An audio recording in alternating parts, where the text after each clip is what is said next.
Hi all, welcome back to miracles life by Safiya.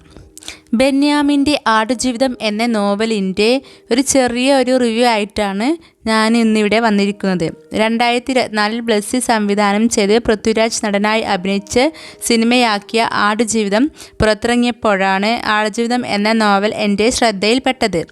എന്നാൽ പിന്നെ അതൊന്ന് വായിക്കാലോ എന്ന് കരുതിയാണ് പുസ്തകം വായിച്ചത്. നല്ലൊരു പുസ്തകമാണ് ബെന്യാമിൻ്റെ ആടുജീവിതം എന്ന നോവൽ. എല്ലാവരും വായിക്കേണ്ട ഒരു നോവലാണ്. ഏതൊരു സാധാരണക്കാരനും വായിക്കാൻ പറ്റും എന്ന രീതിയിലാണ് നോവൽ.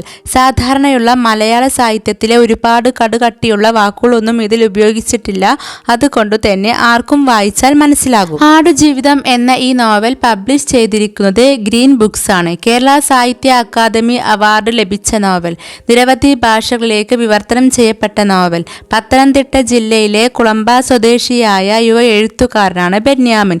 പ്രവാസ ജീവിതത്തിൽ നജീബ് എന്ന യുവാവ് അനുഭവിച്ച യഥാർത്ഥ യാതനകളെയാണ് ബെന്യാമിൻ ഈ നോവലിലൂടെ വരച്ചു കാട്ടുന്നത്.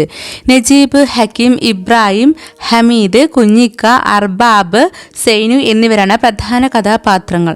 വളരെ ലളിതമായ ഭാഷയിലാണ് ബെന്യാമിൻ നജീബിൻ്റെ ദുഃഖങ്ങളെയും സ്വപ്നങ്ങളെയും പ്രാർത്ഥനകളെയും അതോടൊപ്പം അയാളുടെ പ്രതീക്ഷകളെയും സഹനത്തെയും നോവലിൽ ആവിഷ്കരിച്ചിട്ടുള്ളത്. നാം അനുഭവിക്കാത്ത ജീവിതങ്ങൾ എല്ലാം നമുക്ക് വെറും കെട്ടുകഥകൾ മാത്രമാണ്. അറേബ്യയിലെ മലയാളിയുടെ അടിമജീവിതത്തിൻ്റെ രേഖയായ ഒരു ദുരന്ത കഥ. പുസ്തക പ്രസാധനം സംബന്ധിച്ച ധാരണകളെ തിരുത്തിയെഴുതിയ ഭൂഗോള വായനകളിലേക്കും അന്താരാഷ്ട്ര വേദികളിലേക്കും കടന്നുവന്ന മലയാള സാഹിത്യത്തിൽ വിപ്ലവം സൃഷ്ടിച്ച ആടുജീവിതം. കേരളത്തിൽ ഒരു മണൽവാരൽ തൊഴിലാളിയായി ജോലി ചെയ്തിരുന്ന നജീബ് ഒരു സുഹൃത്തിൻ്റെ ബന്ധുവഴി കിട്ടിയ തൊഴിൽ വിസയിലാണ് സൗദി അറേബ്യയിലേക്ക് പോയത്. കൂടെ അതേ വഴിക്കു തന്നെ വിസ കിട്ടിയ ഹക്കീം എന്ന കൂട്ടുകാരനുമുണ്ടായിരുന്നു. ഇനി മുതൽ തങ്ങളുടെ മേൽ അധികാരം വഹിക്കുന്ന അർബാബ് അവിടുത്തെ അറബിയെയും കാത്ത് അവർ അവിടെ നിന്നു. തങ്ങൾക്ക് വന്നു ചേരാനിരിക്കുന്ന കമ്പനിയും അവിടുത്തെ സുഖസൗകര്യങ്ങളും സ്വപ്നം കണ്ടുകൊണ്ടുള്ള ആ കാത്തുനിൽപ്പിന് വളരെയധികം സുഖമുണ്ടായിരുന്നു. റിയാദിൽ വിമാനമിറങ്ങിയ അവർ ആരെയോ അന്വേഷിച്ചു നടക്കുന്നതായി തോന്നിയ ഒരറബിയെ കണ്ടുമുട്ടുകയും സ്പോൺസറാണെന്നു കരുതി അയാളുടെ കൂടെ പോകുകയും ചെയ്തു. അവർ മരുഭൂമിയിലെ മസ്രയിലാണ് പിന്നീട് ചെന്നെത്തിപ്പെട്ടത്.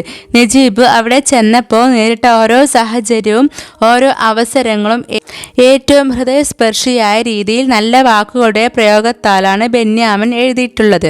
അവർ എത്തിപ്പെട്ട മസ്ര വൃത്തിയില്ലാത്ത ചുറ്റുപാടിൽ ആടുകളെയും ഒട്ടകങ്ങളെയും പരിപാലിച്ചും കൊണ്ടുള്ള വിശ്രമമില്ലാത്ത ജീവിതമായിരുന്നു മസ്രയിലെ നജീബിനെ കാത്തിരുന്നത്.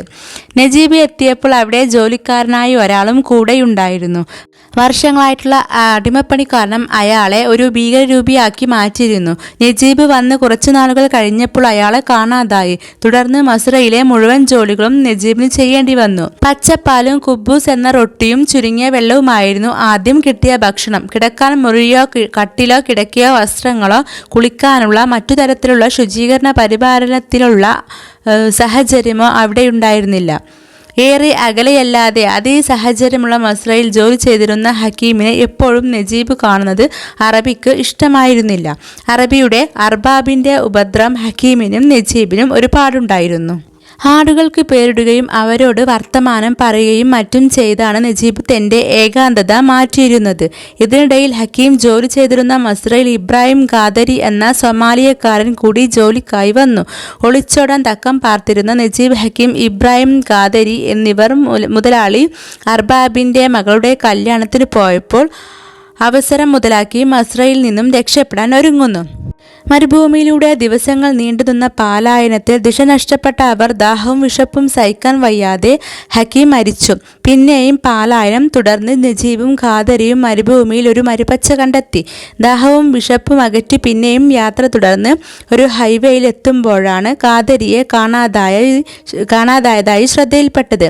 അവിടെ നിന്നും ഒരറബി തൻ്റെ കാറിൽ കയറ്റി റിയാദിലെ ബത്ഹയിലെത്തിക്കുന്നു. പണക്കാരൻ്റെ വണ്ടിയിലും വല്ലപ്പോഴും അള്ളാഹു സഞ്ചരിക്കുമെന്ന് നജീബിന് മനസ്സിലാകുന്നു. ബത്ഹയിലെത്തിയ നജീബ് കുഞ്ഞിക്കയുടെ ദീർഘകാല പരിചരണത്തിനൊടുവിൽ മനുഷ്യരൂപവും ആരോഗ്യവും വീണ്ടെടുത്തു. നജീബ് തൻ്റെ വീട്ടിലേക്ക് വിളിച്ചു. ഉമ്മയുടെ മരണവാർത്ത അവൻ്റെ ഹൃദയത്തിനേറ്റ ആഘാതമായിരുന്നു. ഗർഭിണിയായ ഭാര്യയെയും വയസ്സായ ഉമ്മയെയും പിരിഞ്ഞായിരുന്നു നജീബ് വിദേശത്തേക്ക് പോയത്. നാട്ടിലേക്ക് പോരാൻ നജീബ് പോലീസിന് പിടികൊടുത്തു. സ്വമേസി ജയിലെത്തിയ ഏതാനും മാസങ്ങൾക്ക് ശേഷം നജീബിനെ അറബി ജയിലിൽ കാണാൻ വന്നു. അദ്ദേഹം നജീബിനെ തിരിച്ചറിഞ്ഞെങ്കിലും തിരിച്ചു കൊണ്ടുപോയില്ല. കാരണം നജീബ് അദ്ദേഹത്തിൻ്റെ വിസയിലുള്ള ആളായിരുന്നില്ല, വേറെ ആരുടെയോ ആയിരുന്നു. തുടർന്ന് ഇന്ത്യൻ എംബസി നൽകിയ ഔട്ട് പാസ് മുഖേന നജീബ് നാട്ടിലെത്തിച്ചേർന്നു. നോവലിൽ മസ്രയുടെയും അവിടുത്തെ മരുഭൂമിയെക്കുറിച്ചും അതിൽ വസിക്കുന്ന ജന്തുക്കളെക്കുറിച്ചുമൊക്കെ പറയുന്നുണ്ട്. ഈ പുസ്തകം വായിച്ചു തീരുമ്പോൾ നമ്മുടെ സങ്കല്പത്തിലുള്ള സൗദി സ്വർഗരാജ്യത്തിൽ ഇങ്ങനെയും ജീവിക്കുന്നവരുണ്ടോ എന്ന് തോന്നിപ്പോകും. ഒരു പ്രവാസത്തിൻ്റെ കഥ, അറേബ്യയിലെ മലയാളിയുടെ അടിമജീവിതത്തിൻ്റെ രേഖയായ ഒരു ദുരന്ത കഥ. പുസ്തക പ്രസാധനം സംബന്ധിച്ച ധാരണകളെ തിരുത്തിയെഴുതിയ ഭൂഗോള വായനകളിലേക്കും അന്താരാഷ്ട്ര വേദികളിലേക്കും കടന്നുവന്ന മലയാള സാഹിത്യത്തിൽ വിപ്ലവം സൃഷ്ടിച്ച ആടുജീവിതം. വീഡിയോ ഇഷ്ടപ്പെട്ടെങ്കിൽ സബ്സ്ക്രൈബ് ചെയ്യാതെ കാണുന്നവരുണ്ടെങ്കിൽ സബ്സ്ക്രൈബ് ചെയ്തൊന്ന് സപ്പോർട്ട് ചെയ്യണേ. അടുത്ത വീഡിയോ ആയിട്ട് വരുന്നത് വരെ ബൈ, താങ്ക് യു.